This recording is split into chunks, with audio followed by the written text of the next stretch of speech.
the CEO of Google Cloud, my classmate. His brother is the CEO of NetApps, my classmate. The founder of Hotmail.com, junior to me.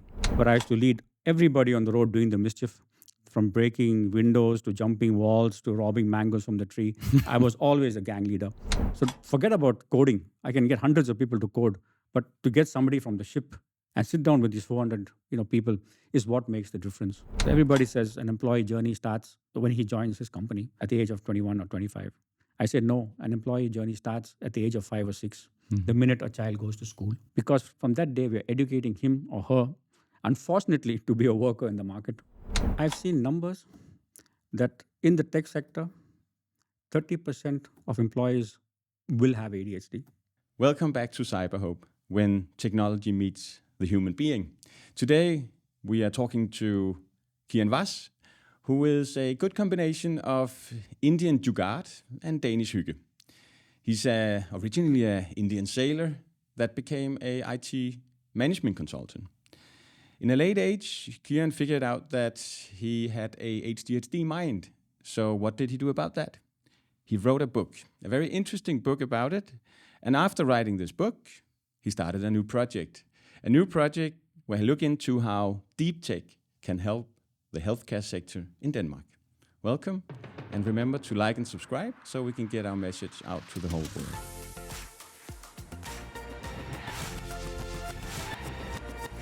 So this is my baby. This is your baby. Perfectly imperfect. Perfectly imperfect. How ADHD can inspire leaders and entrepreneurs to burn brighter and not burn out. Burn brighter, not burn out. Yeah. And this is basically the story of my life. I call it the PhD of Kiran Vas because, it took me about 2 years to figure out who I actually was. Yeah. Right? And it's 400 pages. Okay. So it's like a master's thesis. Yeah. But it's one of the most difficult projects I've probably done in my life because it meant I had to look deep into myself. I had to talk to people who knew me and understand what they thought about me. And all that, it's not really easy to digest. But I digested it and I produced this, what I think is a really beautiful piece of work called Perfectly Imperfect. And that basically is the story of my life. Yeah. It's a gift to myself and it's a gift to my family. And I hope at some point of time, it will be my legacy to the world. Yeah. Nice. What did you find in there? Yeah, I found a lot, Jakob. And, I've always said I'm born with a lucky spoon. Yeah. Stuffed somewhere up. Because I come from a fantastic family. I come from this wonderful city of Bangalore. I've had a privileged life. I've had a fantastic education. Got married to a fantastic Danish lady. I speak fluent Danish, by the way. I lived in wonderful Copenhagen for close to 28 years. I've had a fantastic life, achieved all my dreams, and then suddenly something happens, right? And you can't figure it out. Why are you so tired? What's wrong with your life, right? So the last 8-9 years, I was probably leading a fake life, right? Because the original Kiran, which I knew from Bangalore, the happy, smiling guy, he was gone. Luckily, with the help of some good people, I was diagnosed with ADHD. It came as a shock. I didn't know what ADHD was. I didn't know what mental illness was. So I had to figure this out, right? And the way to figure this out was, to look deep into yourself. But then I'm lucky because I have a business and entrepreneurship background. So I use the principles of business and entrepreneurship to figure out what is wrong with me. And then figure out, like all entrepreneurs do, okay, we have a situation, the world needs some answers. How do you fix it, right? Yeah. And this is a product, right? This is a typical product which an entrepreneur will build, right? As a proof that this is a solution which works. It works for me. So if that's a product, what's the unique selling point? This is as simply as don't burn out. Don't burn out. Yeah. Entrepreneurs have a tendency to burn out. Yeah. And this is my gift to the world saying, please read this. Please understand who you are. Find out what your X factor is. Because once you do that, then the chances of you burning out are reduced. Did you burn out? I burnt out completely. Completely. 2017-18, I was completely. How does a burnout feel like? Horrible. Yeah. Yeah. You feel empty. You don't know what's wrong, especially for somebody like me who had everything a man could want in his or his life. Yeah. And suddenly you have this empty feeling. You have no energy, right? Your passions are the same, but you have no energy and you can't figure out why. And that's where the anxiety and the depression, the stress, hits in. So it's a horrible feeling. I've seen statistics that, especially young entrepreneurs, by the age of 30, 35, the chance of them burning out is like 29, 30%. And what I say is, if I can inspire one person to burn brighter and not burn out by understanding his capabilities, right? For me, this is beautiful, because that everybody who burns out, for me, it means one less idea to the world, right? Because when you're burned out, your ideas are just dead. But when you burn brighter, the ideas just flow. And that's what entrepreneurship is all about, is taking this wonderful idea, building a product which changes the lives of people in a good way. Yeah. Which capabilities do we need to find to burn brighter? Yeah. So for me, it's all about passions.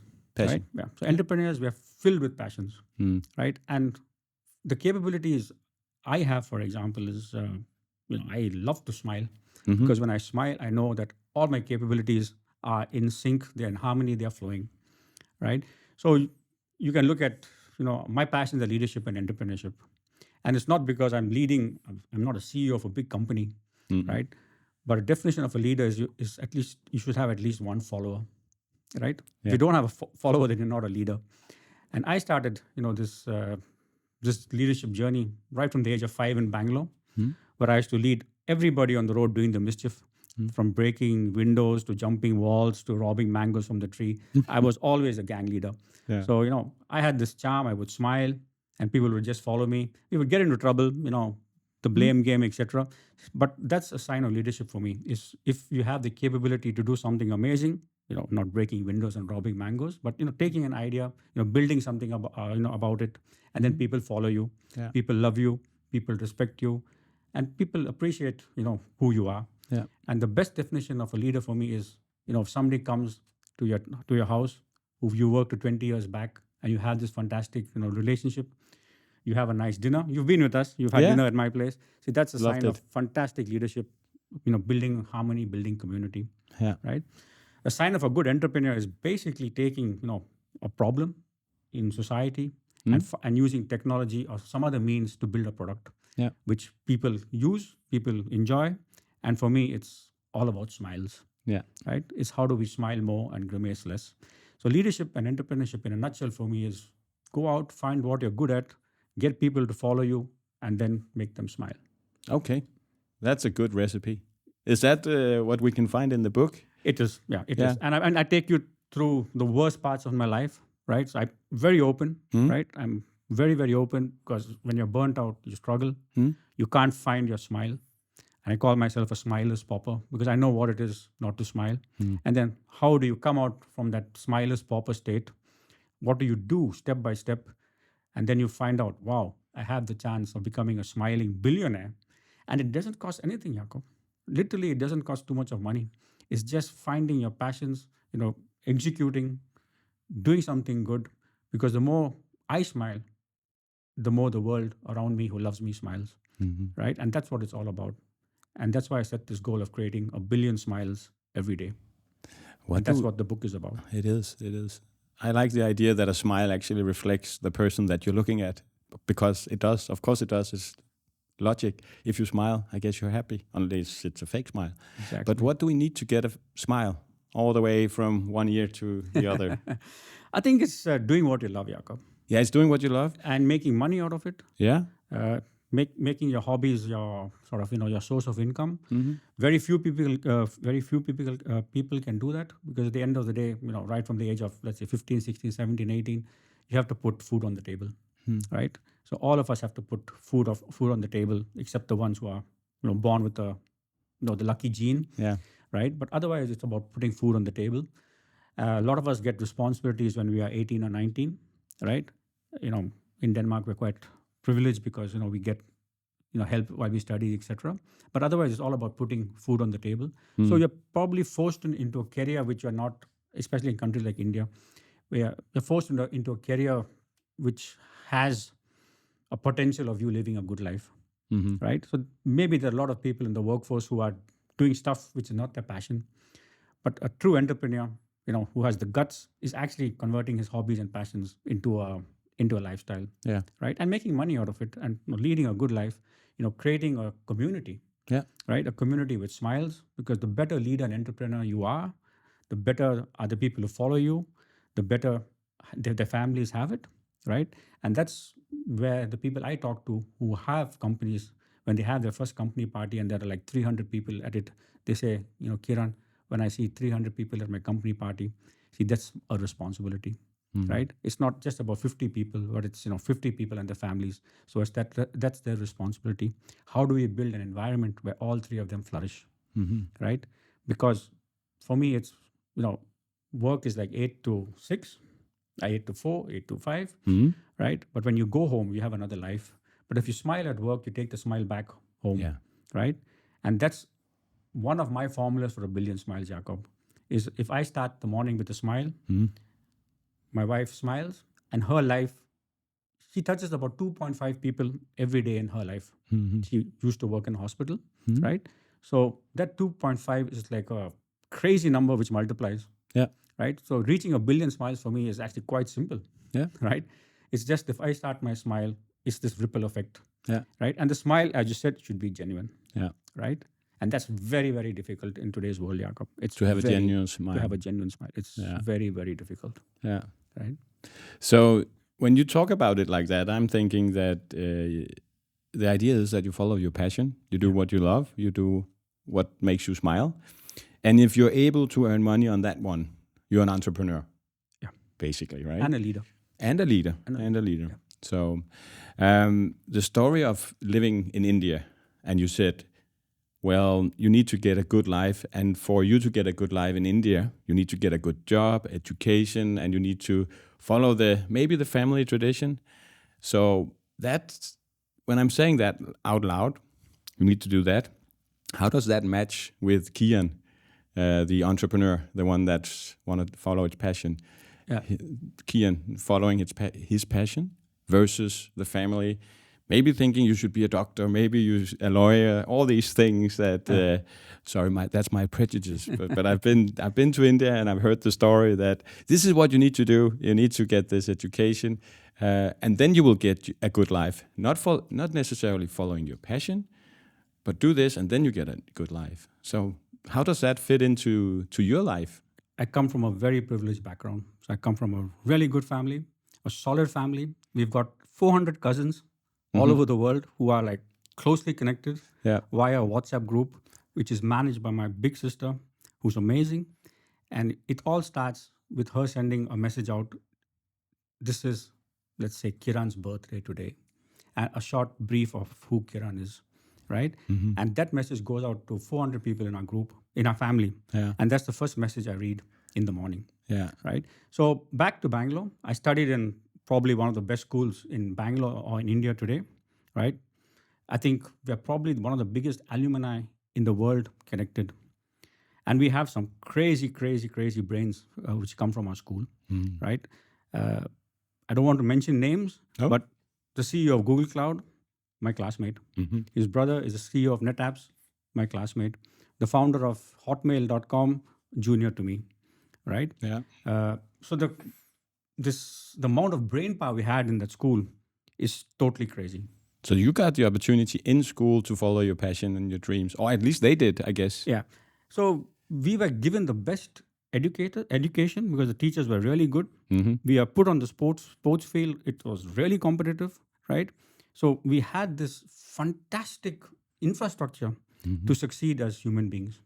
But the difference for me was, it's all about getting 99 out of 100 in school if you want to be the CEO of a big company or something like that. You've got to be like really smart, right? Or you've got to be really good at sport. So I was really good at sport.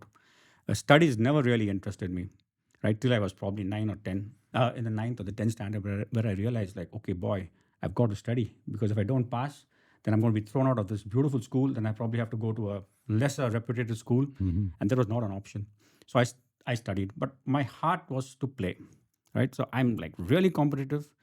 My best memory is when I won the 800 meters in school, got the biggest cup in school.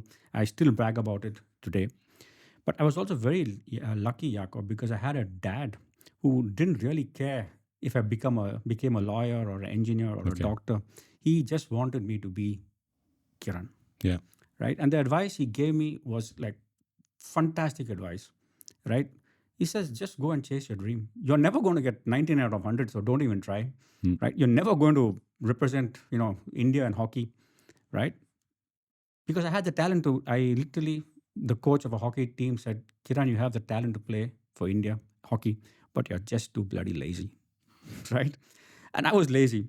Right. But I was always looking for the highest tree to climb, for the biggest mango to rob, to break every rule in the book possible without, going on the wrong side of it. So I was very, very naughty. But the funny thing about me was, at the age of 10, I decided I wanted to join the Merchant Navy, right?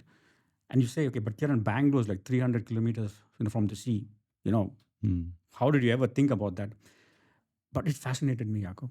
I had met a few sailors, right? And it's all in the book. And their lives fascinated me because that time India was, very India. There was no globalization. We never traveled. Then I set my goal is, I'm going to join the Merchant Navy. And we are talking about skills and capabilities. So once I set my mind on something, come hell or high water, I'm going to get it. So I joined the Merchant Navy, right? While many of my other friends went the engineer, doctor way, became very, very successful in life. And I just was the outlier, right? Who joined the Merchant Navy. But by the age of 21, I had seen the world, right? I had seen the world where these guys were still in MIT and, all the other big brands, doing probably what many did, what they loved, many didn't do what they loved. So they got a couple of more degrees and, joined the McKinseys of this world and all that. So the school basically was two parts. One was people like me who didn't have any family businesses. So we had to go and make, our own way in life. My dad said, something, son, I don't have any money. You take your old suitcase, tie it with a rope, go to Bombay and make your own living. And then the other half was family businesses. Right? Yeah. So the people who took over their family businesses, stayed in Bangalore, etc. But all of us sort of left India, right, to chase this dream. Yeah. And that's why I think technology, is so fascinating because I come from the generation which built the IT sector in India. Yeah. So technology for me for the last 25, 30 years is fascinating. Yeah. You talk about technology in India. I don't think that everybody knows how much technology that's actually came out of India. So you brought that with you in your life, technology. Talking about technology from India and talking about Denmark. I guess it was in Denmark you got your diagnosis, right? Yeah. Yeah. So in one place, you came from a country with a lot of technology people, and now you're in Denmark, where you have the healthcare system. You have some thoughts about that one. I know that. Yeah. So the technology business has always been, fascinating for me. Yeah. Because, when I stopped sailing, right, this was probably 1998, 1999, I suddenly decided that, I want to join the technology is many things, but let's talk information technology, right? Let's keep it to that we one. keep it to information technology. So in 98, 99, the cyber stuff. Because in 98, 99, it was the internet bubble, right? So I also wanted to be this internet, millionaire or billionaire. So I joined a tech company. So I brought the knowledge I have, from the ships, to the tech sector. I started building solutions for Mærsk because I knew the ship. And like one of my first bosses told me, he says, Kiran, in my company, I've got 400 developers. None of them have been on the ship. You're the only guy who's been on the ship. So forget about coding. I can get hundreds of people to code, but to get somebody from the ship and sit down with these 400, people is what makes the difference, right? And this is what you guys are talking about is when humans meet technology. Exactly. Right? So the minute you get somebody who knows the industry, who knows the business, right? Then the coders or the people who are building the software, right? They have a completely different take on, what this is all about, right? So from 1999, 2000, I've been, in this interface between, business, the human aspect and technology, which I find, very, very fascinating. Yeah. But my boss, he was like, Kiran, what I need you to do is actually to develop business, right? You have this, unique capability. We're talking about the skills. You asked me before, you can scale businesses, right? You have this global mindset, right? So right from 2001, 2002, we discovered that, there was this huge talent pool in India. Yeah. Right. And Mærsk already had a center in India. They're one of the pioneers to have these outsourcing centers in India. And they said, okay, Kiran, you're going to manage this interface between, the Indian guys sitting, in Chennai or in Madras and the Danes, right? Let's make it happen. So these guys were like technical, nerds. The Danes were like, in the shipping business, very good to code, etc. How do you get this to work together? So again, it's two cultures. Yes. It's different languages. Definitely. It's two completely different mindsets. Yeah. Right. You have in India, you have this hungry mindset. Right. People are hungry. People are always, developing. People are joining a company gone in 1 or 2 years. Right. Industry is booming. How do you sort of get this to work? Right. And that was the challenge. Right. Because many companies were not succeeding. Right, because the Danes wanted the software done in one way, the Indians were totally chaotic. How do we do all this? But once you get to know two cultures, right, then the beauty happens. Right, when suddenly you see, wow, there is some really really clever people in India. Right, they're just not arms and legs. Right, how do we sort of get this to grow? Right, so I've been in that human business tech interface right from 2021. Made a very successful living out of it as an employee, as an entrepreneur, right? But the tech industry in India is like today blooming, right? So the last 15 years, I would say it was more of an outsourcing sort of business. Yeah. Take this piece of work and build it. Yes. Right. Because in India we are not born entrepreneurs, right? My parents' dream was not for me to be an entrepreneur. My parents' dream was for me to join a big company like Mærsk, right? Go there, be happy, have a secure life, etc. But today's generation, they're hungry, right? There's a lot of money in our generation today. When we were young, we had no money in our pockets. But today, because of the tech, right, all of us, or many of in my group, are very, very, well off. But this mind is like, totally, the Indian mind is totally crazy. It's like, okay, what do we do? What do we do? What do we do? What do we do? We're always hungry for doing more. We're never satisfied, right? I've got this company. It's 50 people today. Tomorrow is 300 people, right? What do we do? Real entrepreneurship. Real entrepreneurship, right? Because we came from nothing. Literally, we came from nothing, right? But the minute we got some money, in our pockets, a few of them went and bought 3 or 4 houses, right? Because that's security. Other guys said, let's start building companies. Let's get some good people. Let's build a community, etc. So many of my friends today are like very, very successful, building these software companies. But the last 10 years, I think the true entrepreneurship of the Indian has come out, right? And we've always had this concept in India called Jugaad. Yeah. Right. It's a sustainable innovation. It's how do you build a product in the quickest possible fashion. This is like totally agile. It doesn't have to last for 20 years, but it's got to do a job, right? It's Jugaad, it's magic, right? It's what do you do with what you have, right?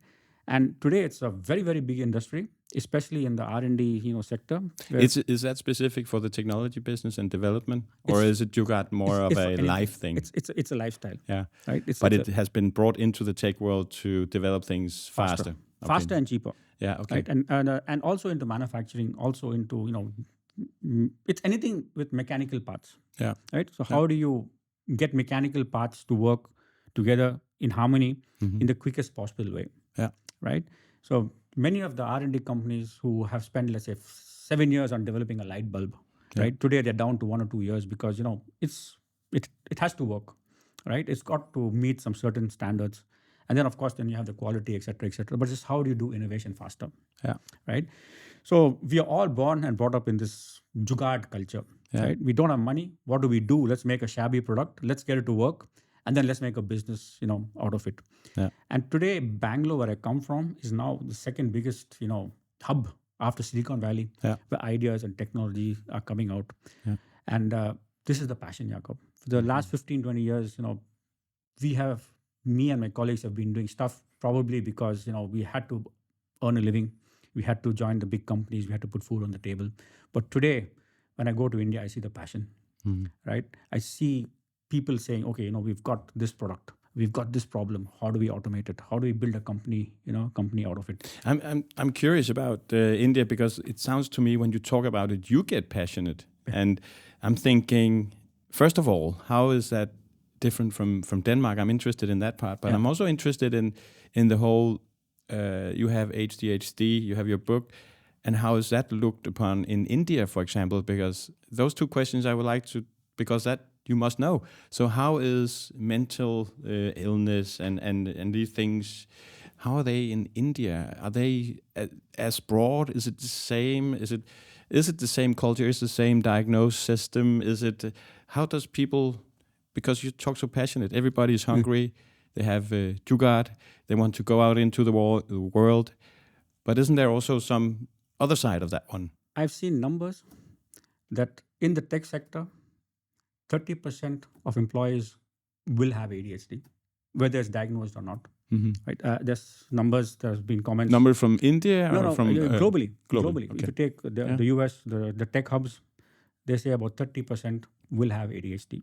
I don't know whether it's true or not, but that's what these people say, because that's why you can do what you do. Yeah. Right?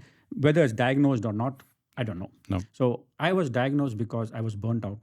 So I have probably had untreated ADHD for many, many years till it started affecting my normal everyday life. And that's why being in a country like Denmark was really good for me, because I could go to the healthcare system and get the right help and the right diagnosis at the right time. So I've got what is called adult ADHD.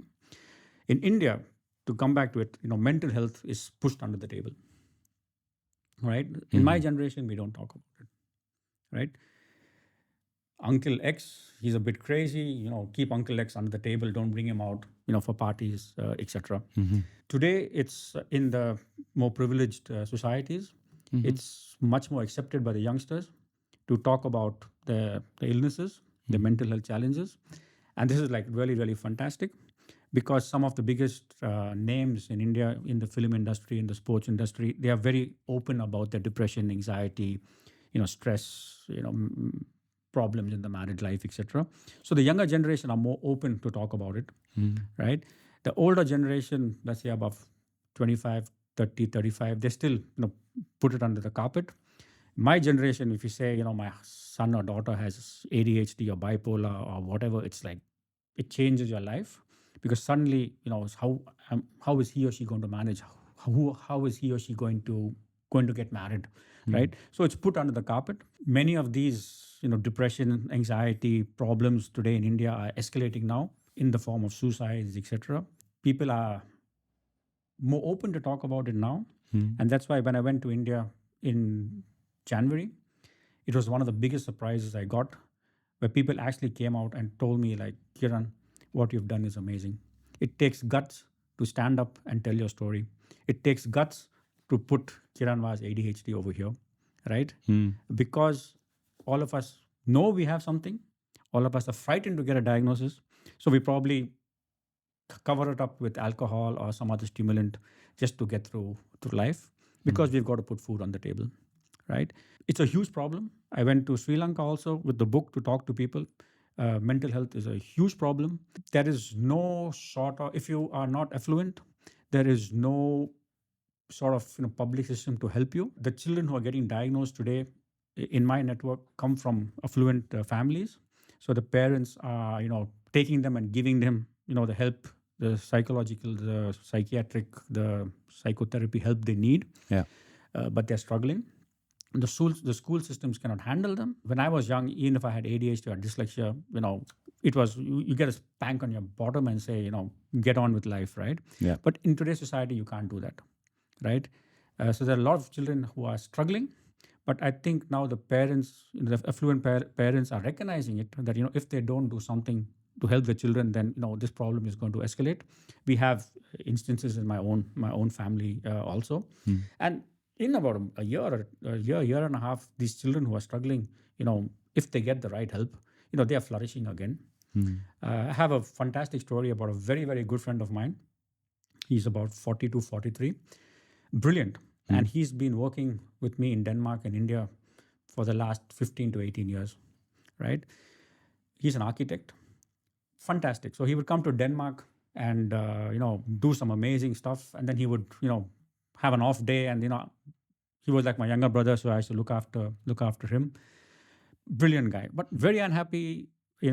Had his ups and downs in life, and then he started his own company. About 3 years back or 4 years back, his wife got fed up of him and said, go and get yourself diagnosed. So he got a diagnosis of bipolar, and that basically changed his life, because he told me, Kiran, for the last 17 years, I've not slept, right? But just taking the small tablet has changed my life. And today he's running a very, very successful, IT company. And these are the beautiful stories, which are out there where, if you're more open about the challenges, if you have a support system like your wife, etc., to help you to say, go and get the help. We want the original Kiran back. See, that's beautiful. And that is probably where India is long way back behind Denmark. Denmark, they're very open, open to it.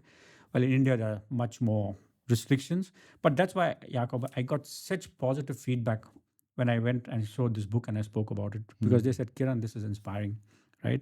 We all have our problems. It doesn't have to be ADHD. It can be, broken marriages. It can be violence in the family, right? But just that you have given us this inspiration that is okay to come out and talk about it, it's so meaningful. It's Kiran Vas' tablet to the world. Instead of eating the tablet, read that one. Exactly. And or maybe do both. I think I'm talking about myself and ADHD. But it helped you, right? It helped me, because this is basically cognitive therapy. Yeah. Right? Yeah. This is cognitive therapy. And I take medication. It's a choice I've chosen. I don't have to take it. No. But I take it. I'll try to get away from it as soon as possible, because the cognitive part for me helps more than the medical part. But when I was down, I needed the medicine to stabilize myself. Exactly. Right? Yeah. So I think it's a combination of two. You take the medication to stabilize yourself, to get your energy, and then your passions come in. Right? So the minute you trigger your passion, right, then you're unstoppable. Yeah. Right? My burnout stopped me. Yeah. Right? It was stopping me from implementing my ideas and my dreams. So medication got me back, helped me to sleep properly. It energized me. A cognitive therapy like this, said, okay, wow, go out and go and set your next crazy goal. And my crazy goal was to create 1 billion smiles every day, right? So it's a combination of medicine and cognitive therapy, which I think is really, really good. With the way mental health is exploding today, every second or third day you hear about somebody who's being diagnosed with X, Y, or Z. There are not going to be enough qualified therapists to handle these problems. No. Also in countries like Denmark, which are wealthy countries, it still takes many weeks, maybe years, to come to a psychiatrist, right, in the public system. And that's really scary, Jakob, because I've gone through this by myself. Right? I was just lucky that I got in contact with a psychiatrist, really, really fast. But like my own doctor told me, Kiran, today there's a waiting list for 9 months.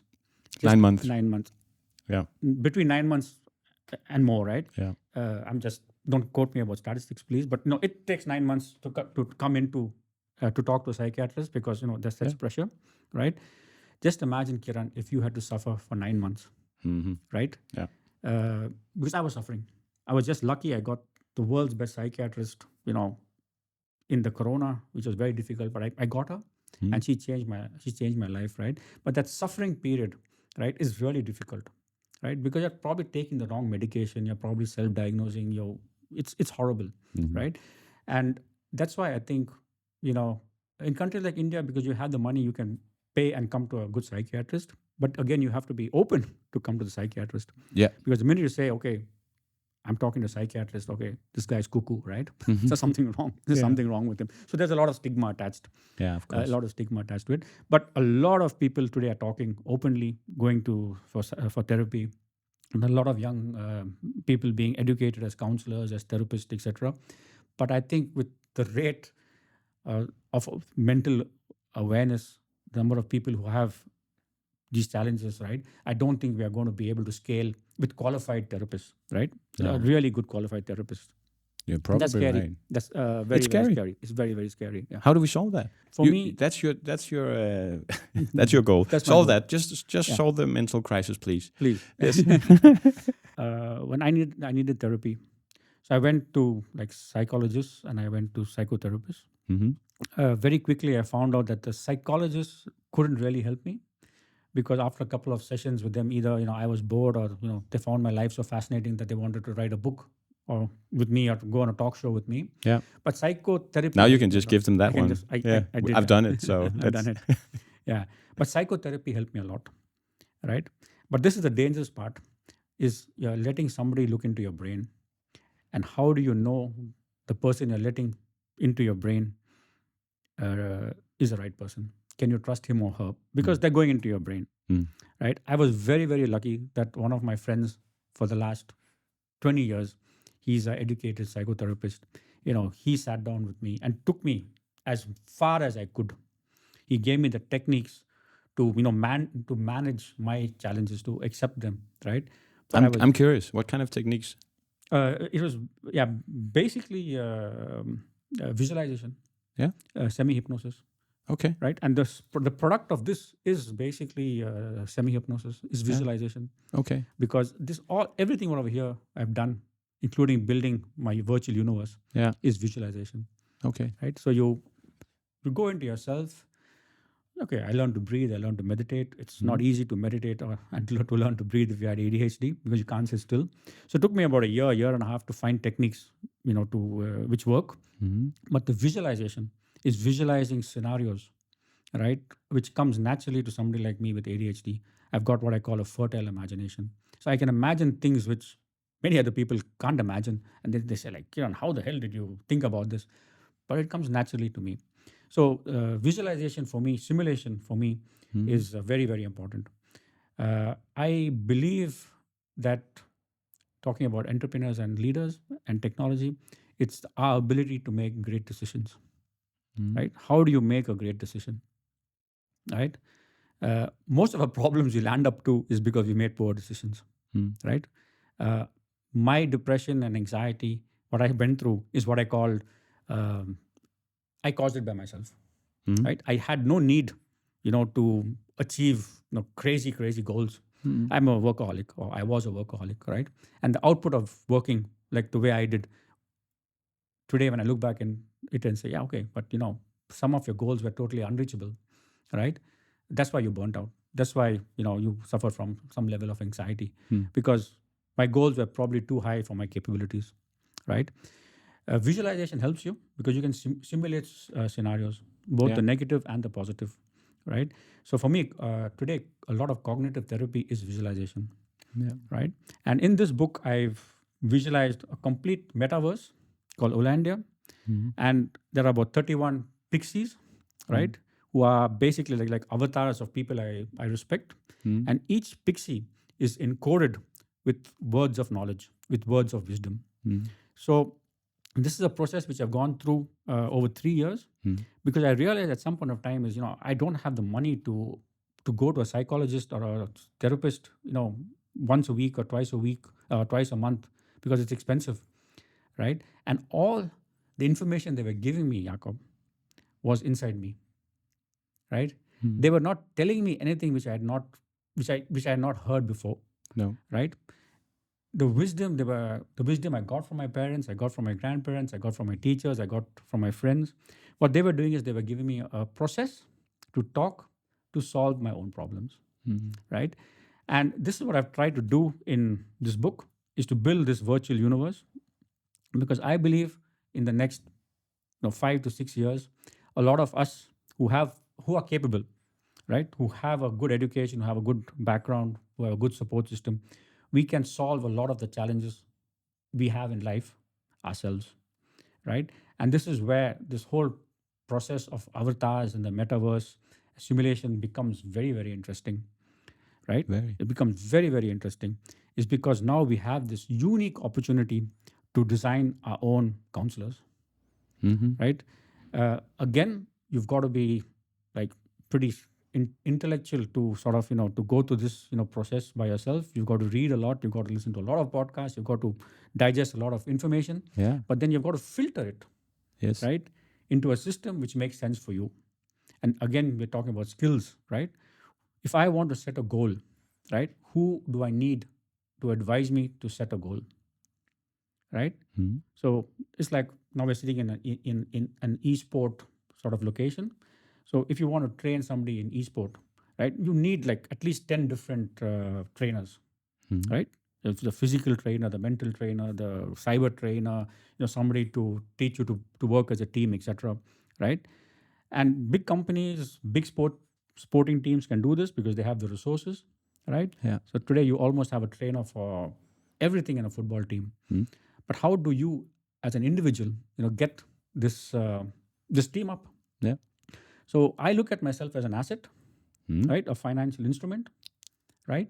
And how do I optimize myself, right? So every day, how do I optimize Kiran, right? And that's by doing something cool, by learning something new, by taking a skill, testing it, and pushing it to the next level. But I'm never going to have an Alex Ferguson or one of these fantastic trainers by my side. By my side.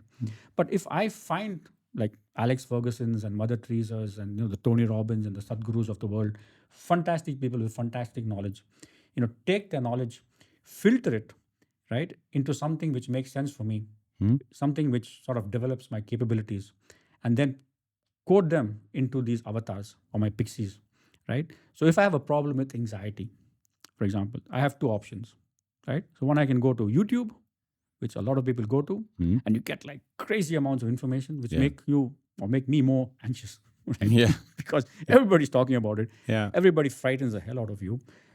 Everybody gives you solutions, right?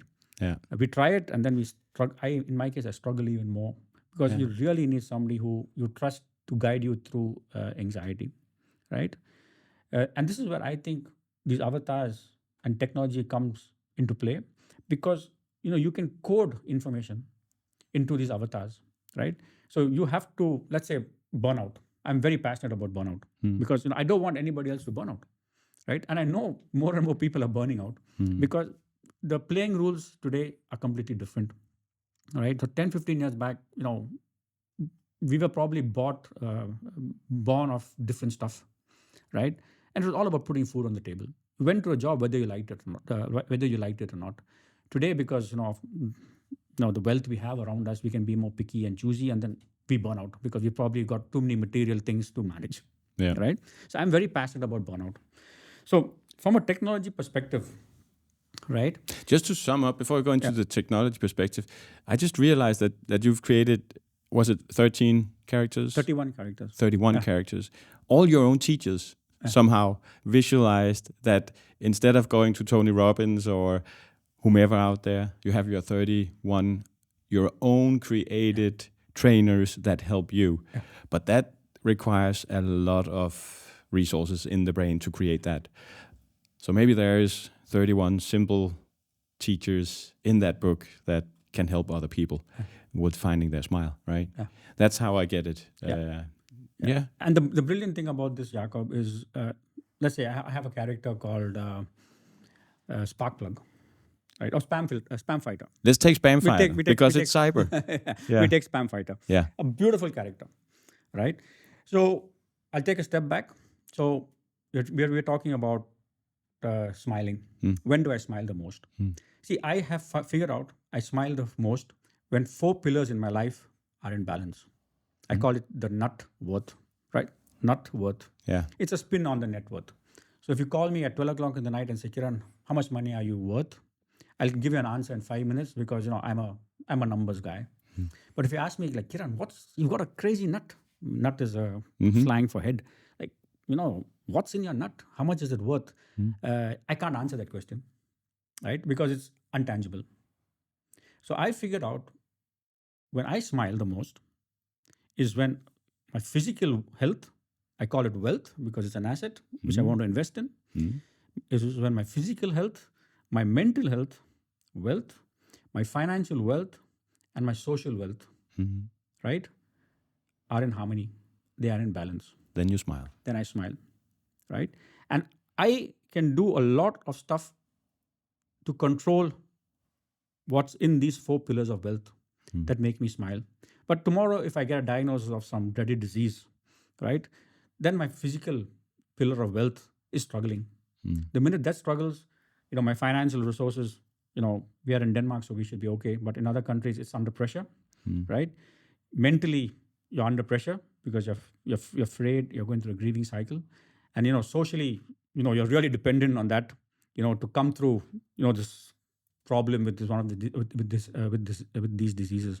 So these 4 pillars of wealth, are very, very important for me to be in balance. That make me smile. And when one of them goes, and I know I'm going to be sad, it's like, what do I do? What small steps do I do so the pain I'm going through is reduced by, if it's 5 minutes, it's reduced to 3 minutes, right? So that's what I talk about, smiling, right? I know I forgot what the question is.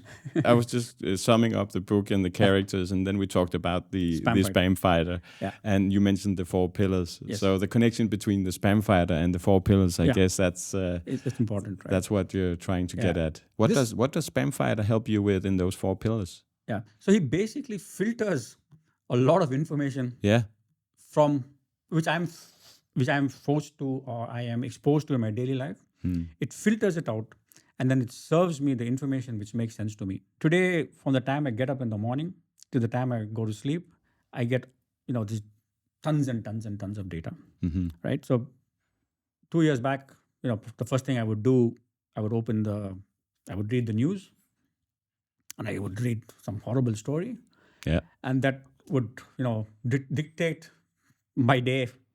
Could be an hour or 45 minutes, or could be the whole day if it was, some story which really, really irritated me, right?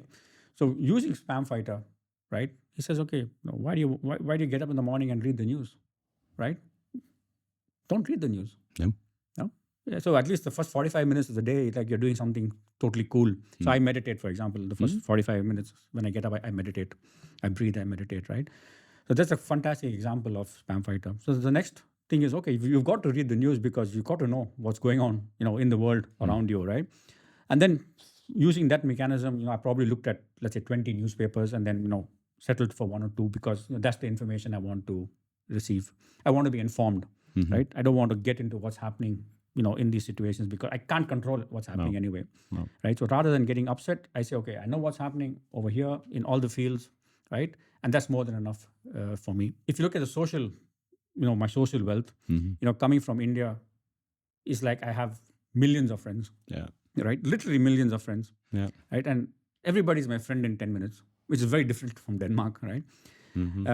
So I figured it out, okay, in this, let's say 100,000 friends I have on Facebook and all the other, it's like how many people actually, make sense for you? How many people will be there for you when you need them and you will be there when you need them?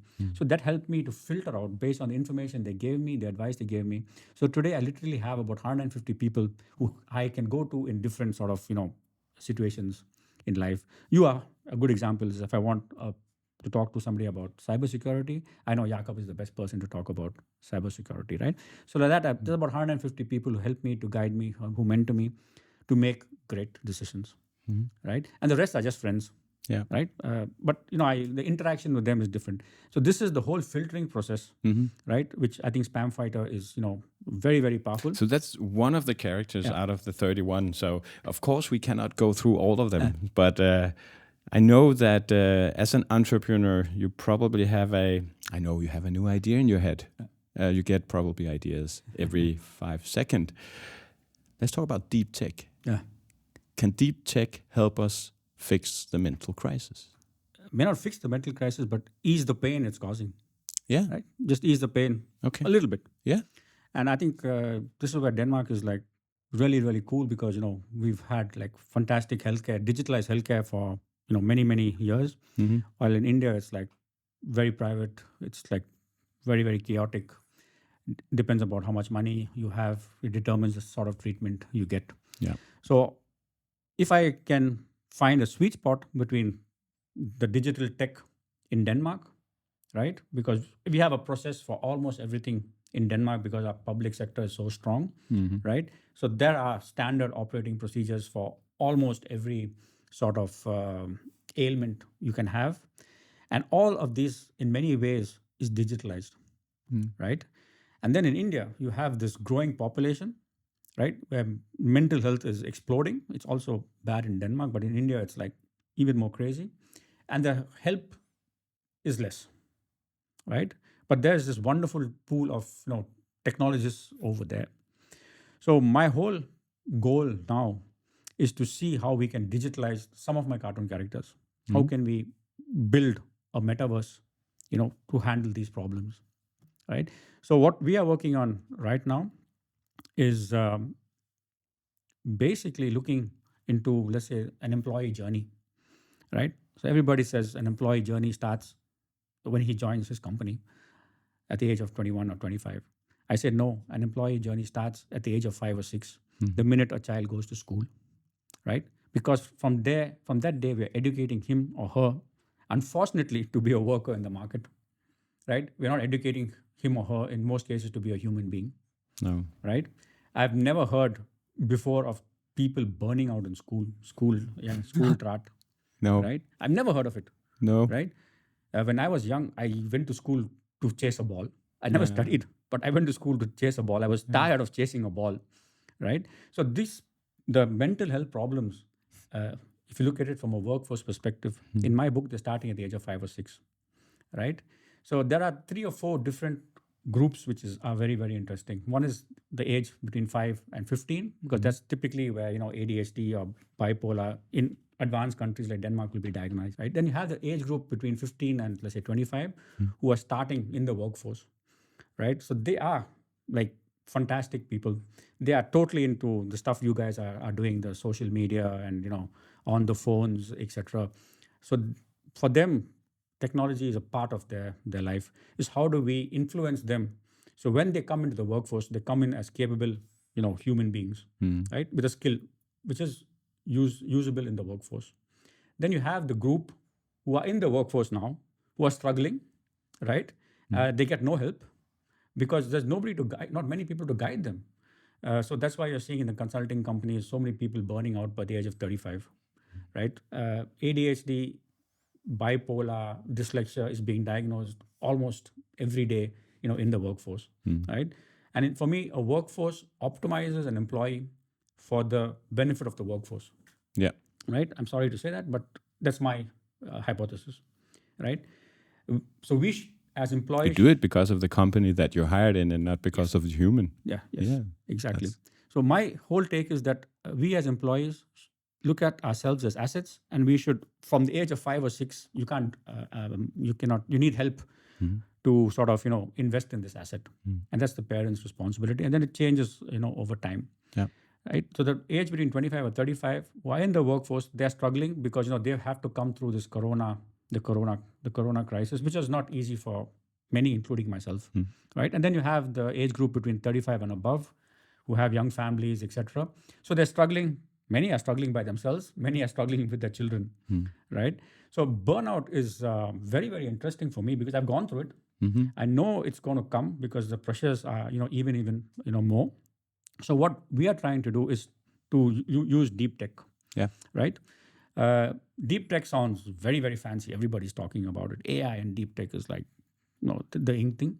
I've been working with AI since 2017. Built a successful company, with very good people around it. I'm not involved in it anymore. But with LLMs, for example, large language models, etc., there's so much of information available over there. I spend 2 hours on podcasts and 1 hour on ChatGPT or Copilot, which I think is just fascinating, right? But how do you filter the information you get from ChatGPT or Copilot? It's fantastic information. So anybody with a little bit of intelligence can go in and type a question. It's like, I'm getting burnt out, right? And then in the internet, ChatGPT, you'll get hundreds of pieces of advice. On YouTube, you'll get 25 videos. And after you finish reading all that stuff, you self-diagnose yourself with burnout, right? Or you think, okay, not only burnout, but I have 5 other ailments. Yeah. Right? And that's the human nature. I've been there, done that by myself. So what we want to do is, I want to take the fantastic knowledge we have in Denmark on mental health. There are some crazy, intelligent psychologists and psychiatrists over here who know these processes, right? Who've been working with them over the last 30 to 40 years, right? Because we had this, we're lucky to have this, this focus, right? So to simply take their processes and sort of, automated, it's not a nice word, but put intelligence to it, right? So if I have burnout, for example, at any age group, right? So we will make, let's say, 100 questions, right? So those questions, when filtered, when I write them, they're filtered out, right? Before they hit a large language model, right? And when they hit the large language model, the answers which come out, right, are going to be like totally crazy. But then once again, let's use, the intelligence we have in Denmark and India for that sake. So the answers you get, right, are qualified, sort of verified by intelligent people. It's probably not, medical advice, and it should never be considered as medical advice, till we go around that path. But it's basically filtering, Spamfighter. It's filtering the questions and it's filtering the answers. So the advice you give to the person who trusts in your system, right, is the right advice, saying, okay, something, go and talk to a person, right? Don't try to fix this yourself. Or, you have these signs. These signs are very common to people like you because, we've studied the lives of hundreds of project managers. So don't worry about it. So that's what we want to do. And this is where deep tech, is very, very interesting. Yeah. And simulation, right? Because today with AR and VR and, metaverse, etc., you can simulate scenarios, right? So if I want to simulate, what is it like to be a project manager with my capabilities? We come back to skills and capabilities. So I can go in and say, today I'm 25 years old. I've got, these skills, right? Because I've been through a process, right? And these skills, are subject to both good and bad, right? And then I can simulate scenarios. So if I want to join, I worked on some crazy, tough projects in Denmark because, I've got this skill. So if I want to join these projects, right, how do I know that these projects will not burn me out, right? Because the chances of burning out is, let's say, even 5 to 10%, right? So that's some sort of way where simulation can help you, right? To say, okay, now remember, Kiran, if you go to this sort of project, these are the typical scenarios you're going to, experience, right?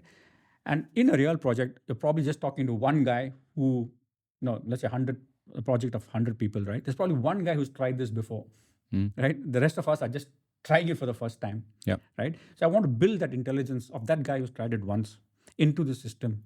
So the advice you give somebody, when they ask these intelligent questions, their answers are intelligent. Because intelligent answers can help the individual make great decisions. I'm thinking that what you did in your book, what you now are doing is trying to put yourself into an avatar, into deep tech with AI, with the metaverse. And I can't help thinking that, well, are we putting Mother Teresa into AI so we can get advice from her?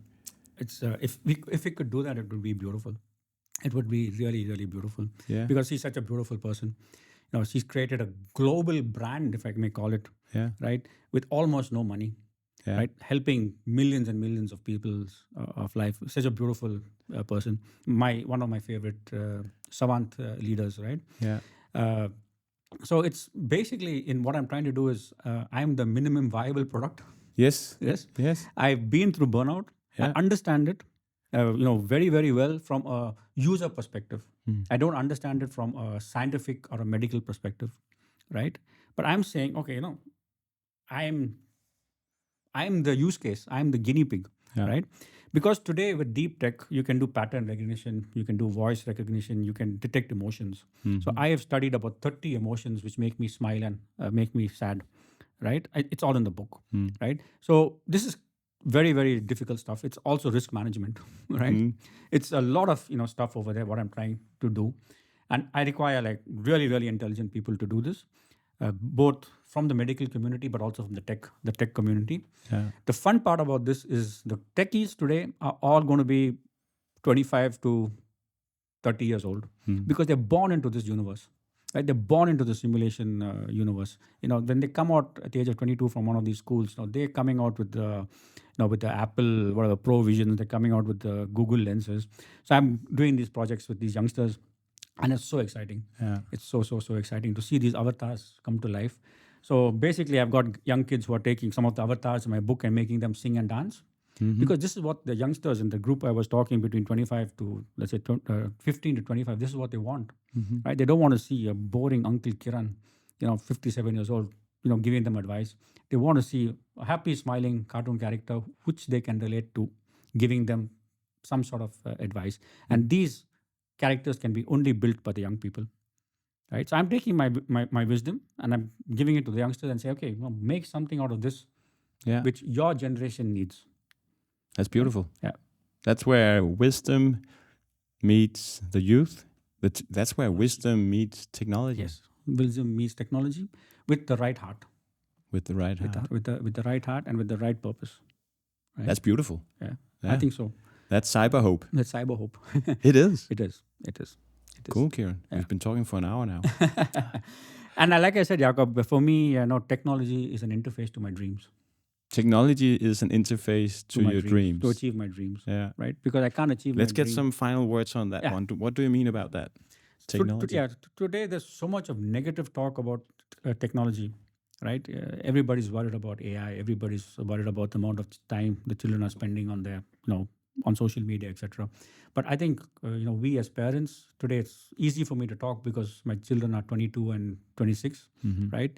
But I think we as parents have this wonderful opportunity to introduce technology to our children, right? So right from the day they are born, and many of them are going to be on some device or form factor, maybe from 6 months, literally, or 9 months when they can press a button, right? Is how do we as parents encourage them to use technology for their benefit, to achieve their dreams, not the parents' dreams, not the parents' dreams. No. Today we're giving the children iPads because the parents want to work, right? So we're giving the iPad as a pacifier, right? But today with stuff like no code and low code applications, right? What is your passion, right? It doesn't have to be technology, right? Today, unfortunately, we are making heroes of the technologists, right? So everybody who has a $1 billion company suddenly becomes he or she everybody's listening to, right? But how do we as parents, responsible parents with capable children, help them to achieve their dreams through technology, right? We help them to achieve their dream to become a football player by giving them the football at the age of 5, right? And then sending them to all the coaching classes and putting pressure on them. But I think that educating them, advising them, being there for them, using technology, right? Use it the right way, right? And it doesn't have to be a computer; it can be anything, right? Go and achieve your dreams, but it means that the child has to have a dream. It doesn't mean that child goes after the parents' dream. It goes after, sweetheart, what's your dream? If you don't have a dream, it's fine, right? You don't have a dream, it's totally fine. Not everybody can have a dream. I mean, I can dream because, I probably have the capability to dream. But how do we as educated, wealthy, affluent parents, right, guide our children from a young age? In my case, it's going to be my grandchildren if I get the permission to be with them. But use technology for the benefit of yourself and the human being. Nice. Right? Final words. That was the final words. Let's end it here with that one. That was a really good one. CyberHope. Yeah. Thank you, Kiran. There's a lot of hope out there. Yes. We are living in fantastic times. Thank you, Kiran, for joining. My pleasure. Thank you, Jakob.